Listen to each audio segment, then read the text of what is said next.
All right, welcome back. Let's quickly delve into our interview, but let me just quickly give you a brief prologue. Of course, shelter is among the most fundamental needs of humans, and that's according to American psychologist Abraham Maslow, who developed the hierarchy of needs, given that the housing industry is regarded in many economies as a key driver of economic growth. Housing is one of the best measures of an individual's standard of living.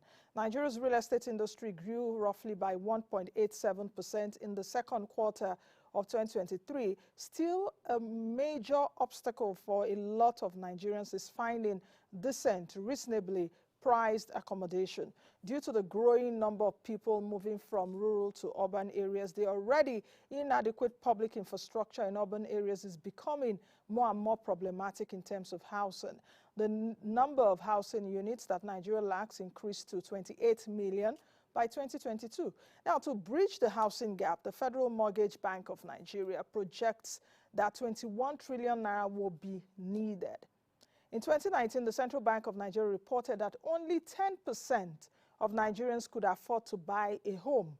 And there are numerous obstacles facing the industry, including the Land Use Act, rural-urban migration, capital access, and mortgage institutions' significant contribution to the sector's growth. Other issues include lack of infrastructure, a high cost of building materials, housing, planning policies, and other issues, even as well as delay in documentation processes for the housing sector. Now, what can be done to turn these obstacles into opportunities, particularly with the appointment of architect Ahmed Dangiwa as the new minister overseeing the Ministry of Housing and Urban Development, and to actually meet one of humanity's needs while restoring dignity to Nigerians? My guest today is Paul Onwuanibe, a successful real estate investor and the founder and group chief executive officer of Landmark Africa Group, a well-known real estate and property development company, and one of the lions in the lion's den.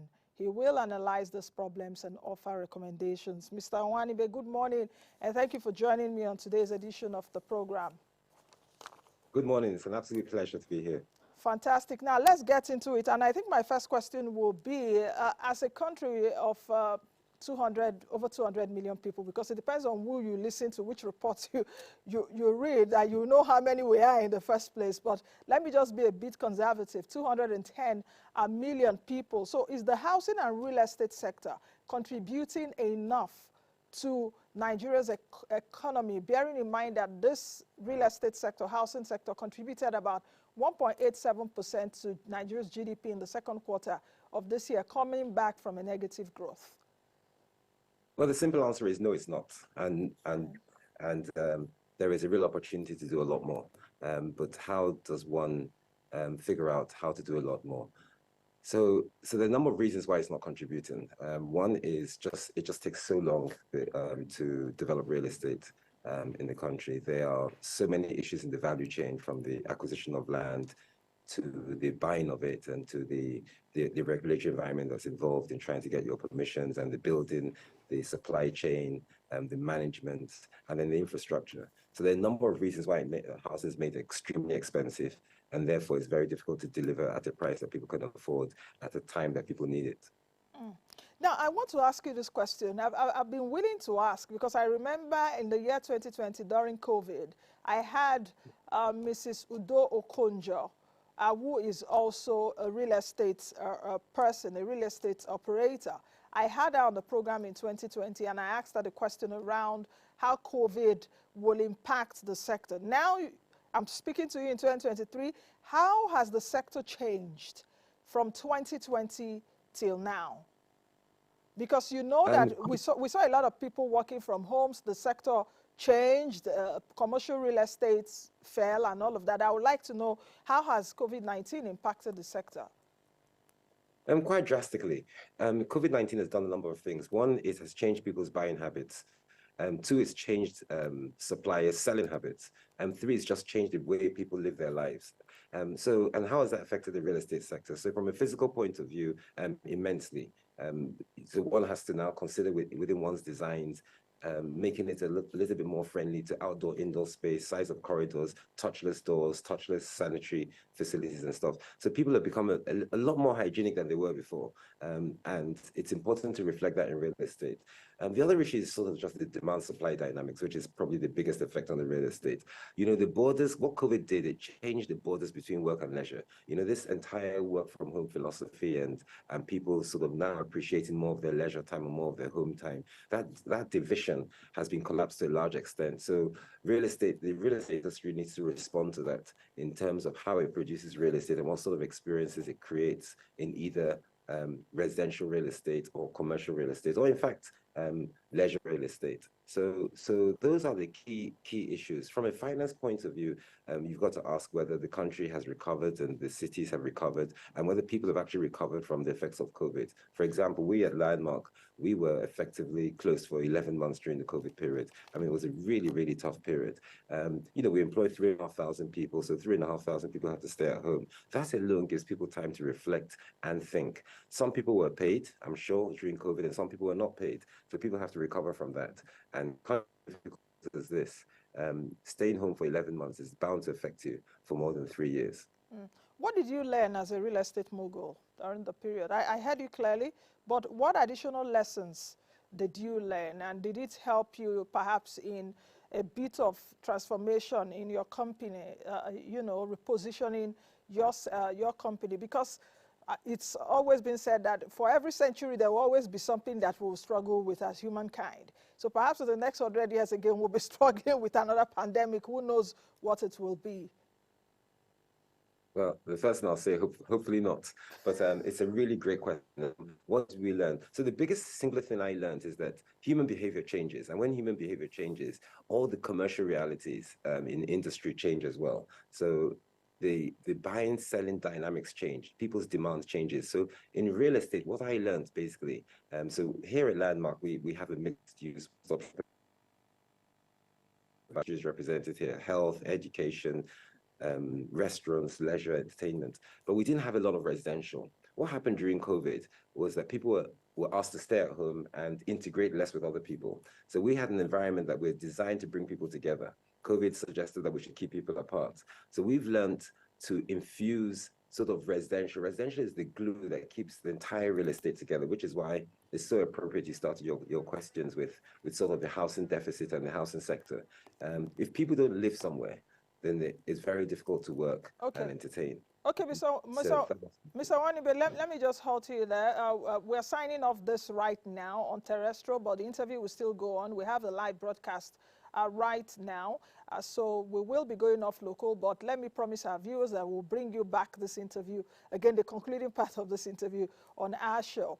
Okay, Mr. Onwuanibe, so let's continue. Have you landed on your point? Yes. So the biggest point I was trying to make is that because the borders between leisure and work have changed, the biggest thing we learned is to infuse residential in any sort of commercial entertainment development one does. And by infusing residential, what one is this sort of glue and the catalyst that brings everything together. And that way, if people want to work from home, they can still enjoy all the other facilities that you provide in your destination. So we learned that. And it's something we're doing now. We're responding to it by building the tallest residential building in this part of Lagos. And that's under construction now. We hope within the next 18 to 24 months, we should be complete. How has economic fluctuations, as well as even government policies, I wouldn't say support, how has it impacted the sustainability of the real estate sector?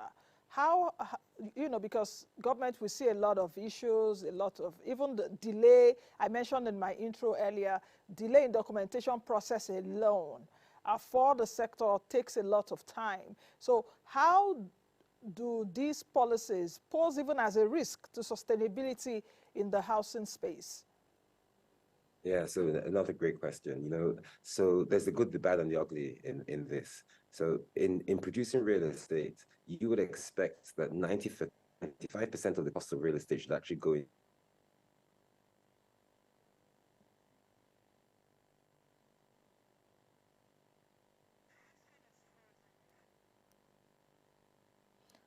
Okay, Mr. Onwuanibe, can you still hear me?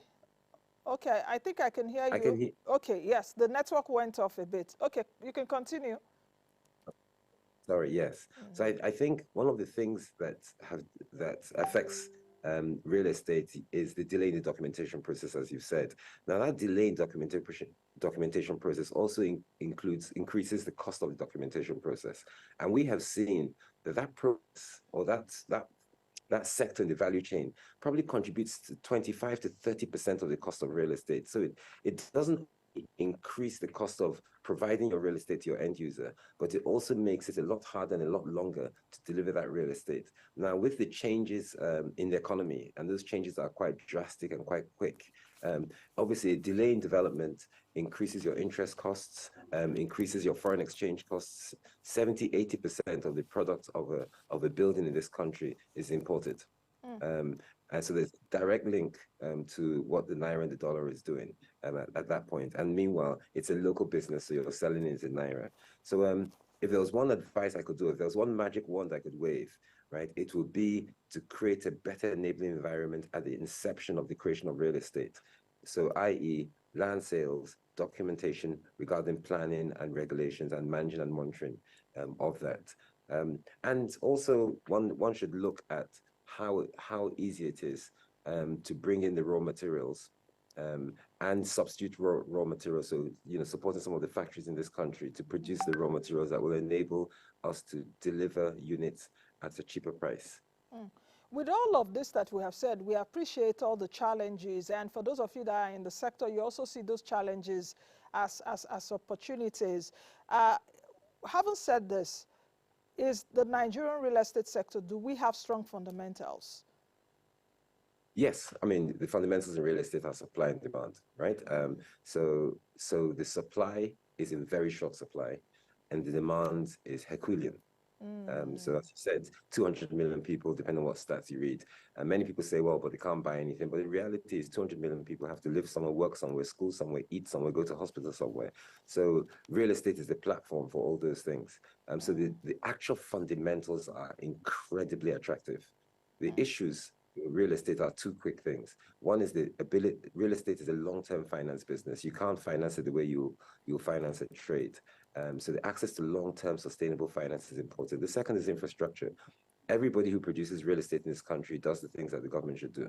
So if you spend 30–40% of your money buying generators, creating security, building high walls, doing sewage plants, water treatment plants, you are invariably going to be running a very difficult thing because you're producing your real estate at a price that most of the market can't afford.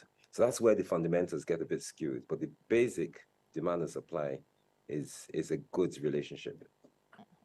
So if we have strong fundamentals and the sector has bright outlook, I'm actually wondering what the sector would be like, especially we talked about population earlier on, over 200 million people. And I must tell our viewers that the median age of the Nigerian population is 18 years. That's the median age. If they put all of us, our ages together, we will stop at 18. Just do the mathematics. Median age is 18. What does that mean? That the outlook. But how do you now plan for a sustainable real estate market that can, harness this population? Of course, in Nigeria, perhaps an average 18-year-old is even living with the parents. But in other countries, it's not necessarily like that, because in other advanced countries, you may even you'll be going to school, you are doing some kind of job, some may even be working remotely now in this environment. So what kind of real estate market should we begin to provide now? What kind of real estate market should we also begin to look at to harness the population of Nigeria, which is actually young? So this median age that you say is 18. I mean, it's an amazing phenomenon. It's what they call the demographic dividend. Yeah. It basically means that because of this young age, when these guys get older and come into this sort of income producing platform or period, there's going to be an incredible boom. There's going to be a dividend, right? But you see, the problem with young people is when there's so many, you have to put them to work. You have to educate them. You have to keep them healthy, and you've got to put them to work. And if you don't, then what is an opportunity becomes an incredible threat. So the first thing to do is to ensure that there's enough opportunity for these 18-year-olds when they're 24, 25. And that's that, I have children that are 24 and 26, and they actually still live at home because they simply just don't have a choice in an environment like this. Exactly. But, Yes, go, yes. yes, yeah, go So ahead. what do we Yeah, so what do we have to do basically to ensure that these people are educated properly and have opportunities is one.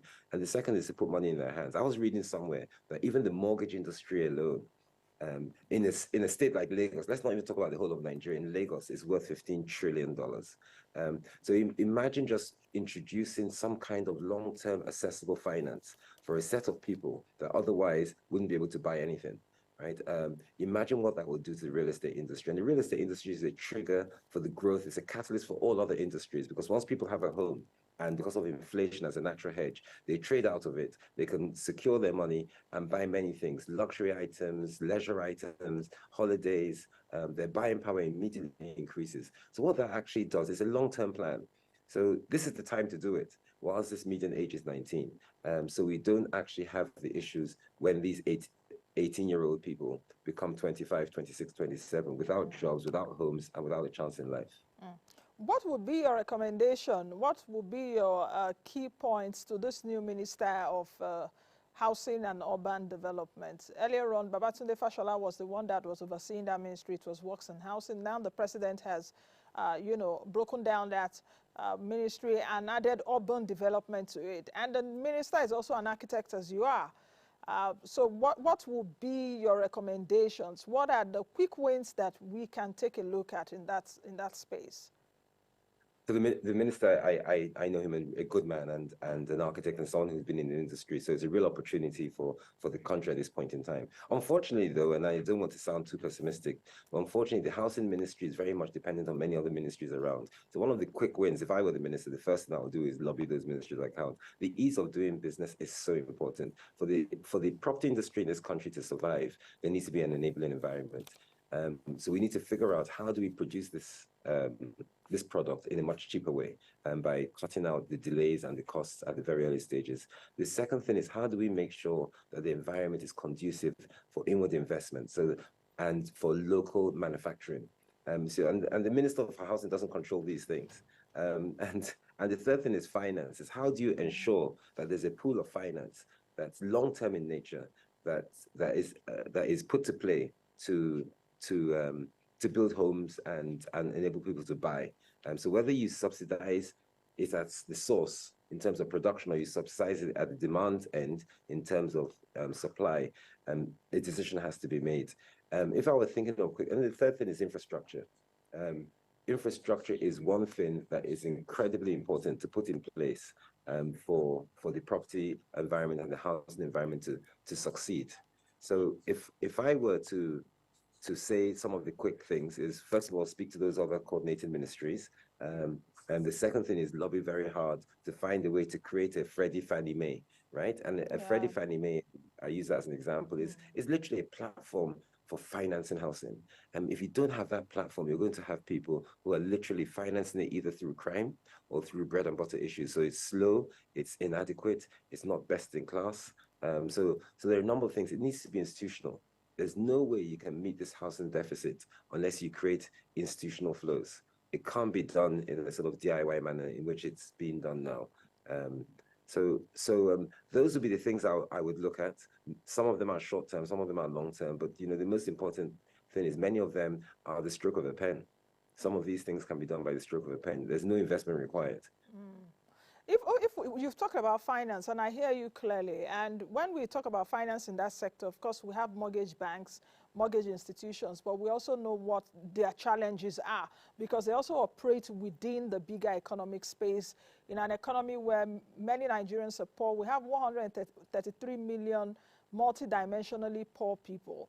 In that area, what strategy do you think that finances can be provided to these people? That's one, the multidimensionally poor. Because even as a poor person, you must live live in a decent house. In Lagos, where you are, we see a lot of slums, even at the back of big men's houses. Even here in here in Abuja, AIT is situated on one of the choicest properties in Abuja. We're on top of a hill called Paduma Hill. On this place, we see the whole landscape of Abuja. So how do you provide decent housing to the poor? Then what kind of strategy can the mortgage banks also use in terms of providing finance? Because they themselves, they don't have money. You can't use a short-term finance for a long-term investment, which you operate in. Housing, real estate is long-term investment. Yes. So you have to unleash our source of funds, and our biggest source of funds are the pension funds. And the pension fund, the administration around the pension fund is simply not sustainable. If all they do is put their money in government treasuries because everything else is too risky or is not listed, then all that money is just sitting down, doing nothing, not creating wealth, not creating employment, and not creating opportunity. So one way is to find a way to ensure that the pension funds can be deployed in housing. It's so important. I think there needs to be a coordinating ministry for property.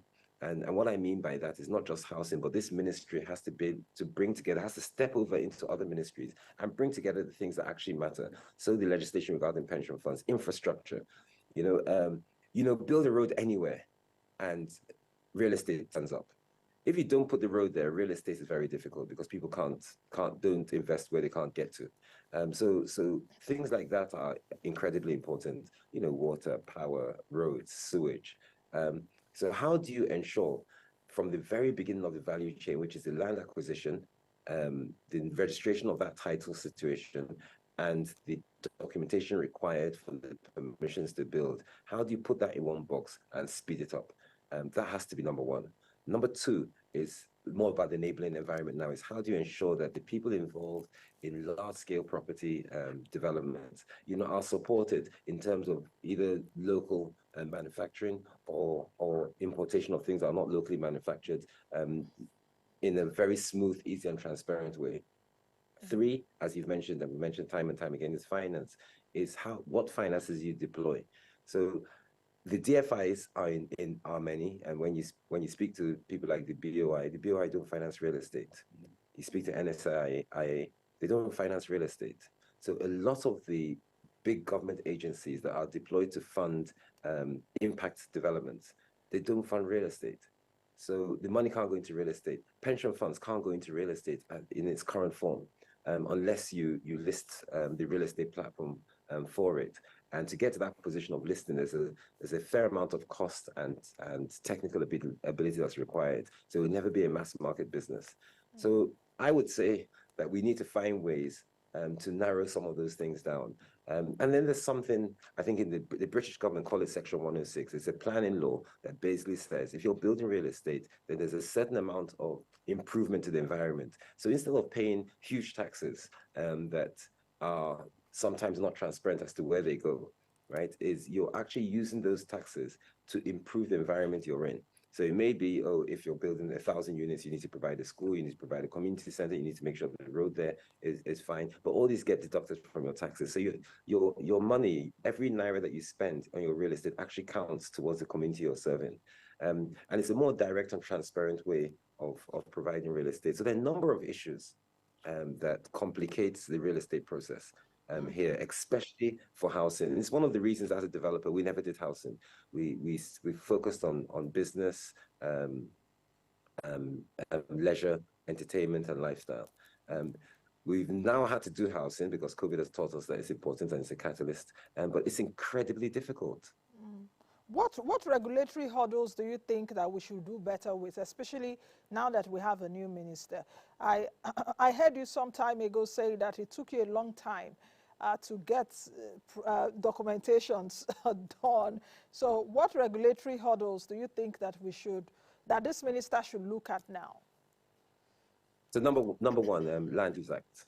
So the land that's acquired and the length of the tenure and the transparency of that process and the cost of it, so important because it's the very first hurdle to property is land. Property is not built in the sky, it's built on land. And the second is planning documentation. So when you decide to do something, to figure out a transparent, a quick, and an affordable way to get the relevant permissions and documentation to actually proceed and build it is incredibly important. The third is actually the building itself, right? So the bricks and mortar and all the things that go into the building. We need to figure out and establish which ones are local and encourage more local supply, encourage more local creation. So the industries that produce building materials that are used in this country need to be supported. The expense at which they prepare their goods is so expensive that it's cheaper to import.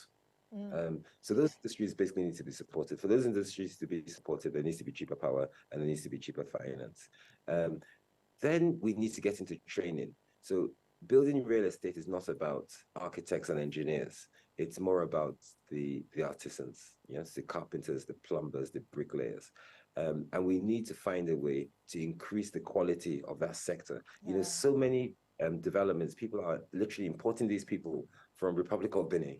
I mean, it's such a pity in a country that has 200 million people, 130 million of them economically inactive, and we're importing labor to build properties.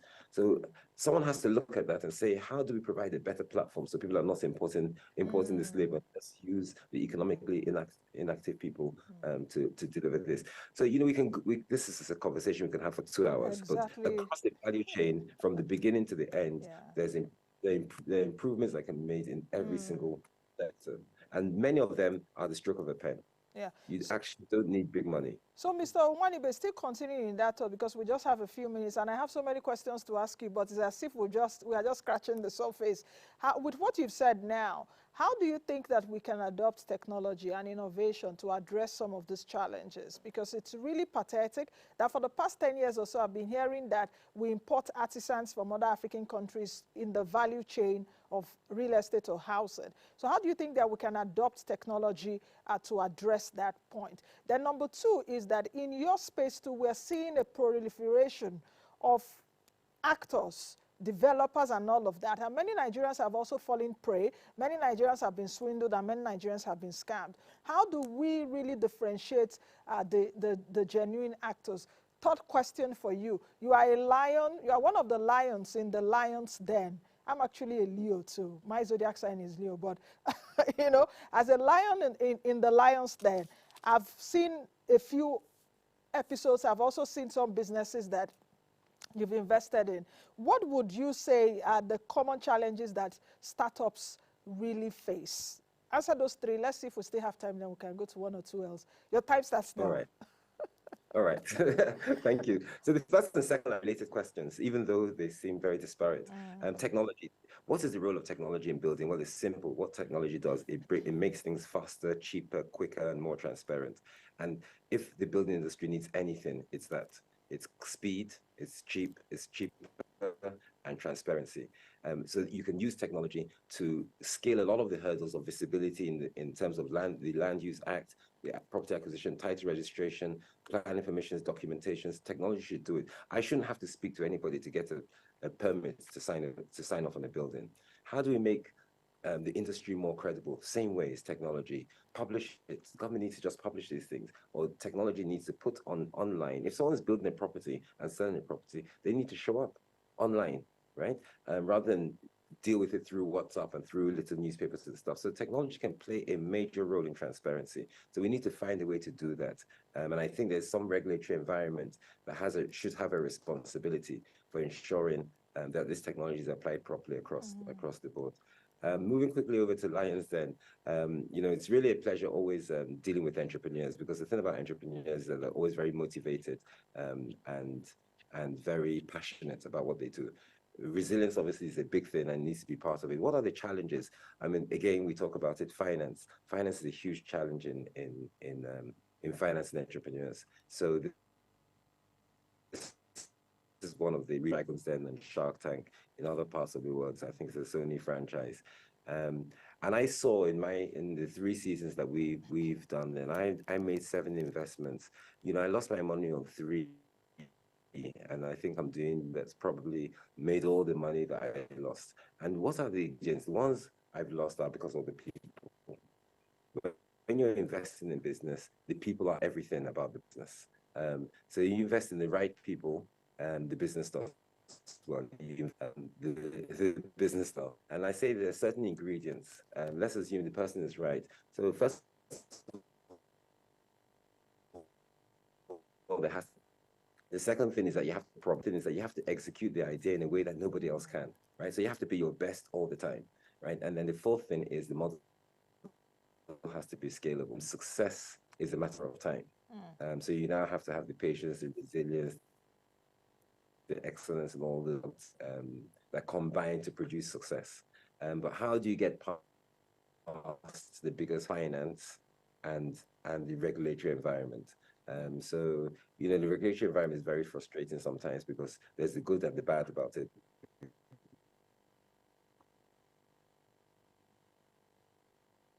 Good about it is to make people behave in a proper way. Beings are making decisions, and once human beings make decisions, there's toll gate economics. So you know that you're dealing because you don't have the money to finance those toll gates to get to pay the toll, right? So you never really get to where you're going fast enough. By the time you get to where you want to go, you spend all your money greasing palms. So that's the biggest challenge I think entrepreneurs have. Obviously, the people challenge is huge as well. It's just finding the right amount of people and the right type of people to work within your business to help progress that business. Okay. We need to find ways to train our people much better. Okay, Mr. Onwuanibe, just one last question, and in less than 1 minute. You know that many startups, they do have co-founders. I've always wondered what qualities, what virtues should young business owners look for in co-founders? That's one. Then number two, what is the common question that the entrepreneurs really ask you? Amid a couple of questions that I suppose they'll be asking you, perhaps on a daily basis, what is the most common one? What's the denominator? Okay, so your first question is a very simple answer. Good old-fashioned principles: hard work, integrity, excellence. So if I want a co-founder, I want someone who's prepared to work hard, has real integrity, and produces excellence. In terms of the common denominating factor that all entrepreneurs ask, I mean, obviously finance is a big one because it's the one that immediately comes to eye, in that there's very little you can do if you can't afford to do it. So people need to understand finance. The second thing is scalability, is how do you actually scale a business? Now, it sounds simple, but it's a lot more difficult than people imagine because a lot of risk is involved in scaling a business, because it means you get out of your comfort zone. You need new suppliers, you need new markets, you need new clients, and sometimes new currencies. So there are a lot of challenges within that. But when you do scale a business and you get to the point where you can scale a business, you hardly go wrong. Because you're not as vulnerable to the vagaries of any one economic condition or any one set of marketplace. Okay. So I think those would be the two questions. Yes. Thank you very much, Mr. Onwuanibe, for speaking with me today. I hope we'll have another opportunity soon to speak, because in what we have said, it seems there were just layers and layers. I could go on for like 2 hours, like you mentioned. Thank you very much for being on the program today. Thank you. The pleasure is entirely mine. I enjoyed it a lot. Thank you. Thank you very much.